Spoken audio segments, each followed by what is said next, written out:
Hello, this is Tranna Wintour. Welcome to another episode of my vlog for the Queer Comics channel. I'm losing my voice, so I'm going to be keeping this one short and sweet. The Fringe Festival annihilated me. It was such a great run. I had such an amazing time, but I was not anticipating for it to be so physically exhausting. And so right now I'm just totally crashing, but I still look fabulous, obviously. So this video is about Pride. I think today is the last day for the Pride festivals in a lot of cities. I think Montreal's Pride Festival actually is end of July, August, so Montreal always has to be different, celebrating Pride at a different time.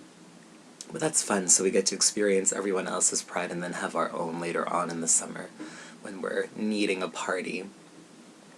So, I mean, there's always a lot of debate every year about whether the LGBT community still needs a Pride parade, blah blah blah, and I say why the fuck not? I don't think that it's necessarily changing things in the world, although in the past it definitely has.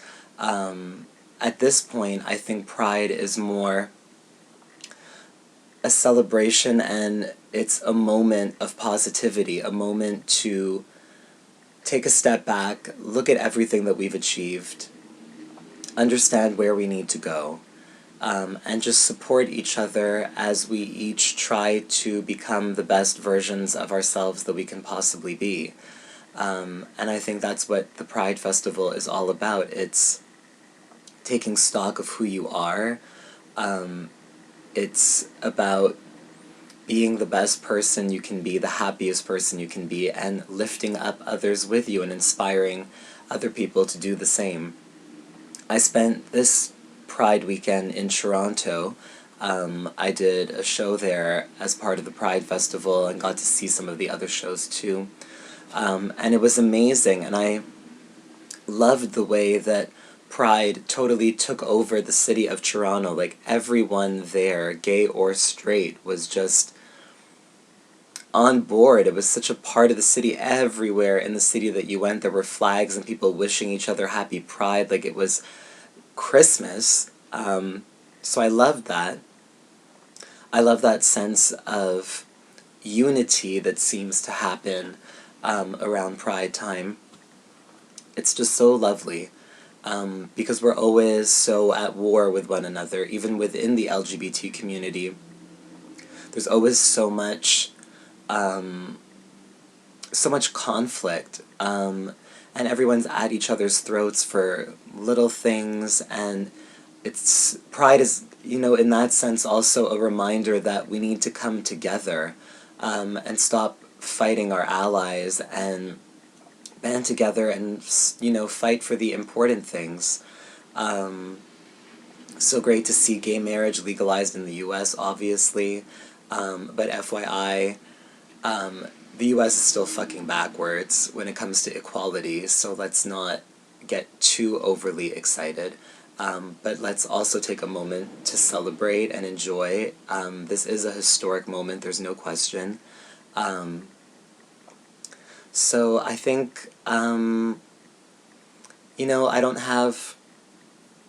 ultimately I don't feel super strongly for the idea of Pride parades and Pride festivals either way, but I think it's always a great time, it's always a great party, it's always so wonderful to see people coming together to celebrate love, and to celebrate themselves.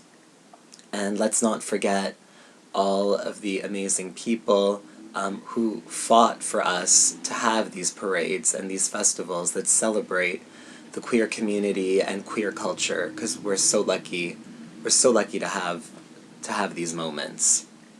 I remember my first Pride that I ever went to, I think I was like 17, and it was in Montreal, and I was so excited, and the reason that I was so excited is because Canadian disco legend Patsy Gallant was performing, and I was and still am obsessed with her. If you don't know her, look up her song From New York to LA. It's so great. So I was so excited. I thought, you know, people would be like camping out for this, and I got there really early and no one was there, and I was just wandering around. And as I was wandering around, I see this woman, a short blonde woman, just with this diva air about her, so fabulous. So I went up to her and I'm like, I'm sorry, are you Patsy Gallant? And she said yes, and I freaked out. And then I got to tag along with her for the rest of the day and hang out with her and see her sound check and see the show. It was so much fun. So much fun. And that's probably the part of Pride that I enjoy the most, like, which disco queen are they gonna bring? You know, I always look forward to the lineups. The Montreal lineups have been a little bit disappointing in the past couple of years, but we don't really have the budget to bring in some big names, but it's always a good party. Toronto this year just totally killed it in terms of the lineup. John Waters, I am so upset that I was not able to be there to see his one-man show, like, so upset. God, I love John Waters so much. So I'm gonna wrap this up before my voice totally disappears. I love you all. I hope you had an amazing Pride weekend. If Pride hasn't happened in your city yet, then I hope you're gearing up and getting ready to party and revel in all the glittery fabulousness. So happy Pride, everyone. Hope you're proud of yourselves, and if you're not, then do something to be proud of.